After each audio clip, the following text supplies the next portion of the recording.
हम सीखेंगे कि प्रभु, आज का जो हमारा विषय है, प्रभु हमें हर तरह की आंधी और तूफान को हमारी जिंदगियों में रोक सकता है। चाहे कैसी भी आंधियां आए, तूफान आए, मगर अगर हमारा खुदावंद खुदा चाहे तो वह रोक सकता है। प्रभु आंधियों को भी रोक सकता है। आंधी तूफान कई बार हमारी जिंदगी में हमारी भलाई के लिए आते हैं, हमारी बढ़ोतरी के लिए आते हैं कि हम आगे बढ़ सके। जरूरी नहीं है आंधी तूफान हमें बर्बाद तबाह करने के लिए आते हैं, नहीं। आंधी तूफान क्या है? हमारी जिंदगी के कष्ट, परेशानियां, विपदाएं जब हमारी जिंदगी में आती हैं तो इसके बहुत सारे रीजन हो सकते हैं।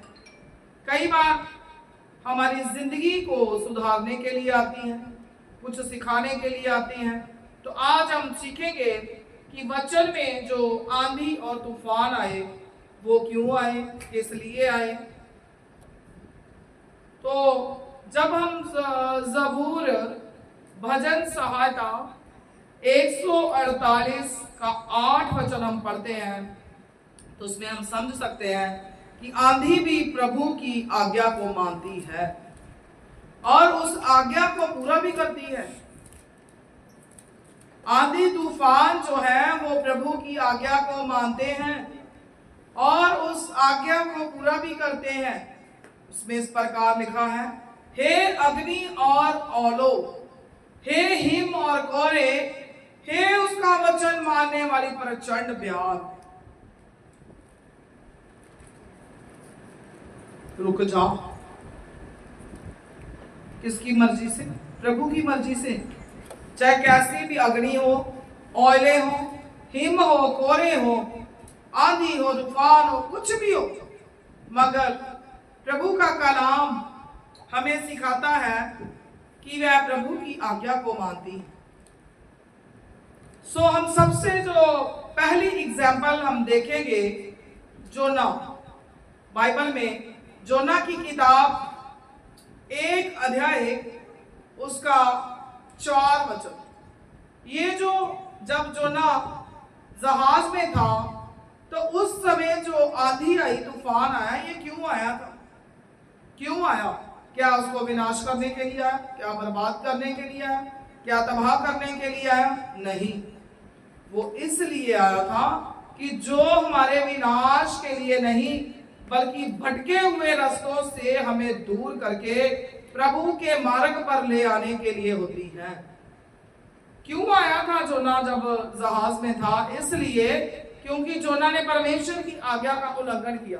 परमेश्वर ने उसको दूसरी तरफ जाने के लिए बोला, मगर वह अपनी मर्जी से दूसरी तरफ चला गया।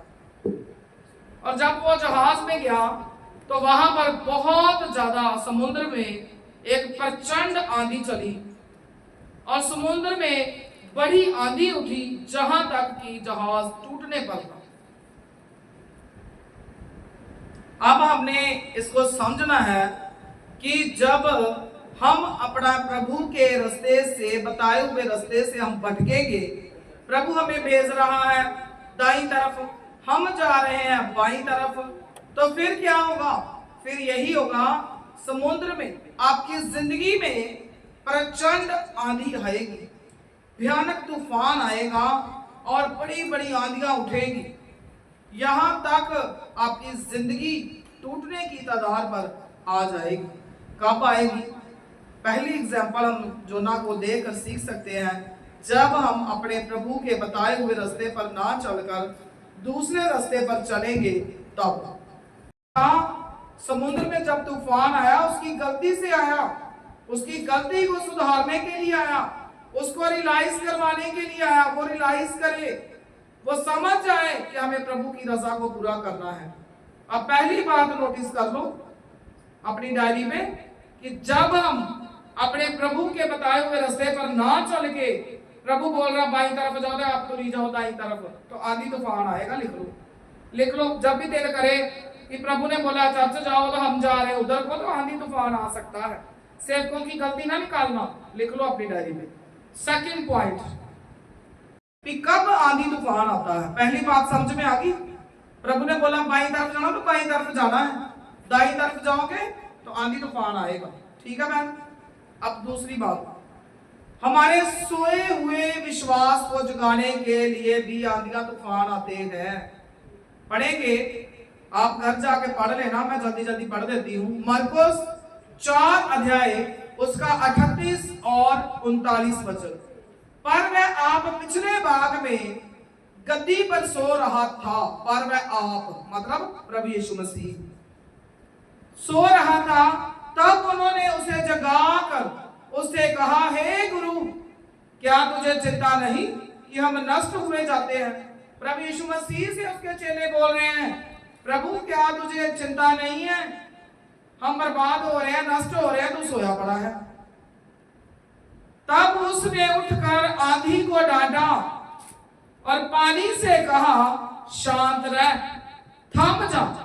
और आंधी थम गई और बड़ा चैन हो गया, बड़ा चैन हो गया। अब जो चेले थे, देखो उनके अंदर विश्वास की कितनी कमी है। यहां पर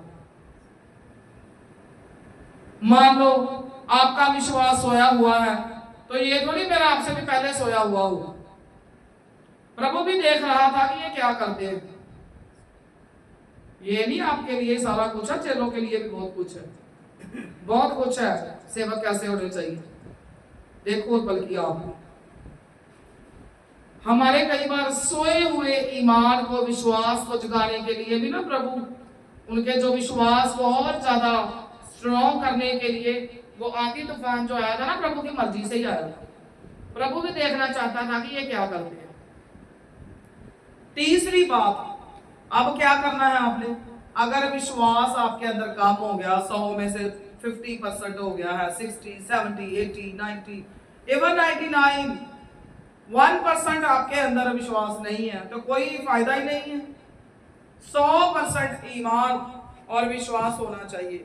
तीसरा पॉइंट, हमारे विश्वास की परख करने के लिए भी हमारी जिंदगी में आंधी तूफान आता है। दूसरा पॉइंट लिख लिया आपने, हमारे सोए हुए ईमान को जगाने के लिए आंधियां तूफान हमारी जिंदगी में आते हैं जब आपका विश्वास कमजोर हो जाता है। तीसरी बात लिखो, हमारे विश्वास की परख करने के जाओगे तो आंधी तूफान आ जाएगी आपके ईमान को परखने के लिए, जिसको हम पढ़ सकते हैं बाइबल में कि कब आया था आंधी तूफान। पढ़ेंगे मरकुस 6 अध्याय उसका 45 वचन।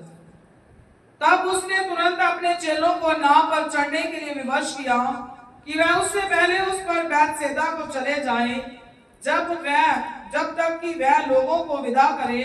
उन्हें विदा करके वह पहाड़ पर प्रार्थना करने को गया। जब सांझ हुई तो नाव झील के बीच में थी और वह अकेला भूमि पर था। तब उसने देखा कि वह खेते खेते घबरा गए हैं, क्योंकि हवा उनके विरोध थी। तो रात के चौथे पहर के निकट वह झील पर चलते हुए उनके पास आया और उनसे आगे निकल जाना चाहता था, परंतु उन्होंने उसे झील पर चलते देखकर समझा कि भूत है और चिल्लाए थे, क्योंकि सब उसे देखकर घबरा गए थे। पर उसने तुरंत उनसे बातें की और कहा, ढांढस बांधो, मैं हूं, डरो मत। तब वह उनके पास नाव पर आया और हवा थम गई और वह बहुत ही आश्चर्य करने लगा। वह उन रोटियों के विषय में ना समझे थे, क्योंकि उनके मन कठोर हो गए थे। बस हमारा वचन यही तक है, 1 तक। तब वह उनके पास नाव पर आया और हवा थम गई और वह बहुत ही आश्चर्य करने लगे। मेरे अजीजों, यहाँ पर उनका ईमान, विश्वास जो था वो परखा गया। जब आपकी जिंदगी में भी आंधियां आए, तूफान आए, तो बस आपने एक ही वचन इसमें याद रखना, 50 वचन, क्योंकि सब उसे देखकर घबरा गए थे। पर उसने तुरंत उनसे बातें की और कहा। जब सब लोग आंधी और तूफान को देखकर घबरा गए, तो प्रभु यीशु मसीह ने उनसे क्या कहा, ढांढस बांधो, मैं हूं, डरो मत। ताकतवर हो जाओ, कमजोर ना हो, मैं हूं ना, आप डरो ना। बस कई बार हमारे ईमान को, विश्वास को परखने के लिए जब आंधियां तूफान हमारी जिंदगी में आए, तो बस ये वचन याद रखना है कि हमारे प्रभु ने कहा है डरना नहीं है, बल्कि ताकतवर हो जाओ। डरना नहीं है, कमजोर नहीं होना है। क्यों नहीं डरना? मैं आपके साथ। हमारे पॉइंट पर हम जाएंगे।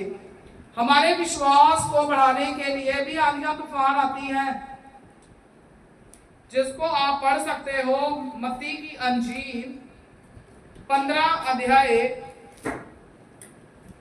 उसका 28 से आप पढ़ सकते हो 33 वचन तक, 28 से 33 वचन तक। इस पर यीशु ने उसको उत्तर दिया, हे स्त्री तेरा विश्वास बड़ा है। प्रभु ने यहाँ पर उस औरत के ईमान को बढ़ाया, विश्वास को बढ़ाया है। हे स्त्री तेरा विश्वास क्या है? बहुत बड़ा है। जैसा तू चाहती है तेरे लिए वैसा ही होगा। और उसकी बेटी उसी घड़ी चंगी हो गई। अब विश्वास प्रभु यीशु मसीह किसको दिला रहे हैं? औरत को।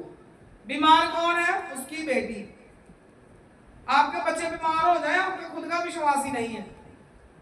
और रिश्तेदार हो जाए बीमार, उसको नहीं लेके आते हो, आपका खुद का ही विश्वास नहीं है। लकवे के रोगी को 4 लोग उठाकर ले आए, वो वहां पर ईमान और विश्वास जो था उन 4 लोगों का था, लकवे के रोगी का नहीं था। से गलील की झील के पास आया और पहाड़ पर चढ़कर बैठ गया।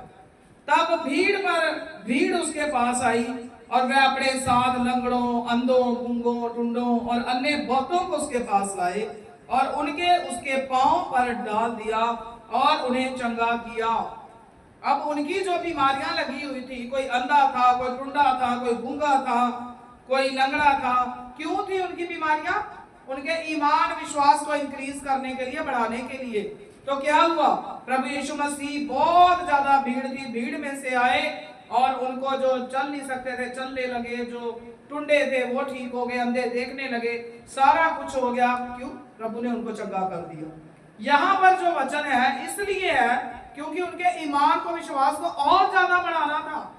आपकी जिंदगी में भी आंधी आए, तूफान आए, तो आपने कहना है कि नहीं, मेरे विश्वास में कमी होगी, मेरे विश्वास को प्रभु और मजबूत बोलते हैं, टुंडे चंगे होते हैं और लंगड़े चलते हैं, अंधे देखते हैं, तो अचंबा करके इस्राएल के परमेश्वर की बड़ाई की। हालेलुया। आपके ईमान विश्वास को मजबूत करने के लिए जब आपके ऊपर परेशानियां आती हैं, तो आप जब विश्वास में कायम रहोगे, तो आपका प्रभु जब उन आंधियों में से, उन तूफानों में, परेशानियों से बाहर निकालेगा, तो आप बिल्कुल नॉर्मल होकर लाइफ में चलोगे, तो लोग आपको तंदुरुस्त देखकर आपके परमेश्वर की बड़ाई करेंगे। हालेलुया। वो भी बच जाएंगे, बचाए जाएंगे। कैसे बच गए? आपको देखकर। अब आपके चढ़ गया बुखार, तो आप कड्डो गाला अपने प्रभु को, मुझे तो बुखार चढ़ा दिया, मैं आज के बाद चर्च नहीं जाना। तो बना लो कि जो बेचारे आगे बढ़ना चाहते हैं वो भी आपको देखकर वहीं बैठ जाए। अपना एक नमूना बनाओ, आपको देखकर लोग पूछे, भाई बहन कहाँ जाती है तू? और क्या चाहिए? जरूर एक दूसरे को समझाने की कोशिश में लगे रहो। सो मेरे अजीजों, हमारे ईमान विश्वास को बढ़ाने के लिए, ताकि दूसरे लोग उस परमेश्वर की बड़ाई करें, उसकी महिमा करें, इसलिए भी हमारी जिंदगी में आंधी तूफान आते हैं। तो आपने घबराना बिल्कुल भी नहीं है, दुआ में बढ़ते जाना है, अपने विश्वास को आपने मजबूत करना है। 5वीं बात हम सीखेंगे, विश्वास की जड़ें प्रभु यीशु मसीह के प्रेम में मजबूत बनाए रखने और उन पर भी प्रभु यीशु की महिमा और समर्थ काम करने, समर्थ के कारण आती है, जो प्रभु यीशु को नहीं जानते हैं। जो लोग प्रभु यीशु मसीह को नहीं जानते हैं उनके लिए हम पढ़ेंगे। पहले इसको निकालो, रसूलों के कर्तव्य, हिंदी में प्रेरितों के काम, 27 अध्याय। इसको 27 अध्याय को आपने इसको क्या करना है, 9 वचन से लेकर आपने इसको पूरा चैप्टर ही पढ़ना है।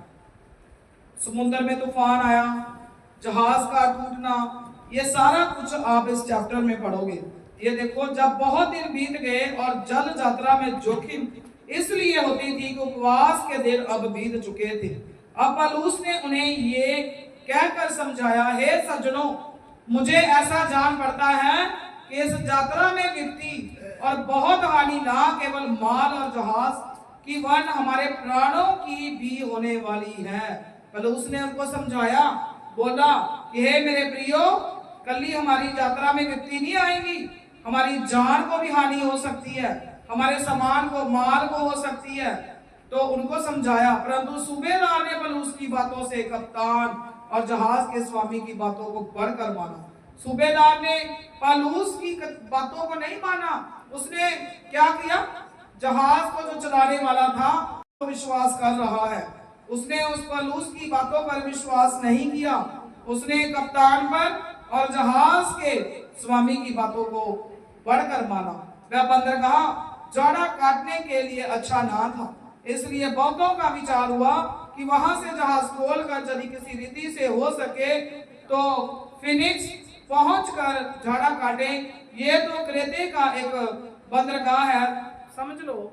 मतलब हम अपने प्रभु में हमारी जड़ें मजबूत हो जाए। अब सेवक आपको समझाते हैं, सब देखो सेवक समझाते हैं ना, तो आप क्या करते हो, आप भी जिस जहाज में, हम भी प्रभु में जहाज, जिस जहाज में बैठकर हमने अपने प्रभु के पास जाना है, तो हम क्या करते हैं, अपने प्रभु की बातों को नहीं मानते, हम लोग सेवकों की बातों को नहीं मानते, तो हम दूसरों की बातों पर विश्वास करते हैं। तो इसलिए भी आंधी तूफान आते हैं। पहली बात, बाईं तरफ भेजे तो दाईं तरफ नहीं जाना, बाईं तरफ ही जाना है। दूसरी बात, हमारे सोए हुए ईमान और विश्वास को जगाने के लिए, आप कोई चर्च में आकर सो जाते हैं लोग, उनको भी पास में से हिला दिया करो, तो उनके ईमान को, विश्वास को बढ़ाने के लिए आंधियां तूफान आते हैं। तीसरी बात, हमारे विश्वास की परख करने के लिए भी आंधी तूफान आते हैं, तो मजबूत होना है। चौथी बात, हमारे विश्वास के स्तर को बढ़ाने के लिए, और ज्यादा बढ़ जाए इसलिए भी आते हैं। पांचवी बात, जब हम अपने सेवकों की बात नहीं ना मानते तब भी आते हैं। जैसे समुद्र में आया तूफान, तो पौलुस रोड़ा डाल रहा है, सूबेदार बोल रहा है ना मैं उसके ऊपर विश्वास करना है, नहीं देते विश्वास कर, तो फिर जहाज डूबना ही डूबना। अगर आप सेवकों के ऊपर विश्वास नहीं ना करोगे, प्रभु के ऊपर नहीं करोगे, तो जहाज आपका डूबा ही डूबा है। तो क्या करना है, सेवक आपको जो सही रास्ता बता रहे हैं ना, उस रास्ते पर चलो। अब इस सोमवार से फिर 4 बजे होगी दुआ, 2-3 दिन जाए, एक हफ्ता फिर 3 बजे होगी। जितने मेरी आवाज को सुन रहे हैं यहाँ पर और ऑनलाइन, जो बाद में भी सुनेंगे, सबने सुबह 4 बजे मंडे टू संडे सबने दुआ में ऑनलाइन या चर्च में आ सकते हो, जैसे भी आपको अच्छा लगे आपने ऑनलाइन दुआ में शामिल होना है। अपनी अपनी परेशानियों को, कष्टों को लेकर आओ, प्रभु आपके ऊपर रहमत करेगा। और बाद में फेसबुक पर, यूट्यूब पर भी सुनेंगे, कोई भी बेऔलाद बहन हो, कोई बीमार लोग हैं, वो लोग भी इस ऑनलाइन ग्रुप में प्रे स्टार्ट करो, प्रभु आपको फलदार करेगा। जितने भी चर्च के लोग हैं और बाहर के लोग और ऑनलाइन जो सुन रहे हैं, सबने ऑनलाइन प्रेयर में आना है। रात को 9 बजे, सुबह 4 बजे रेगुलर दुआ होती है 1 घंटा, तो सबने उस दुआ में शामिल होना है। प्रभु आपको बहुत ज्यादा बरकत देगा। जब भी आपकी जिंदगी में आंधी और तूफान आए, तो इन 5 चीजों को आपने याद करना है। क्या ये 5 में से किसी चीज की मेरे अंदर कमी घटी तो नहीं है? तो इस वजह से आया है। सब आंखों को बंद करेंगे, घुटनों पर हो जाएंगे, सब प्रभु की तारीफ करेंगे।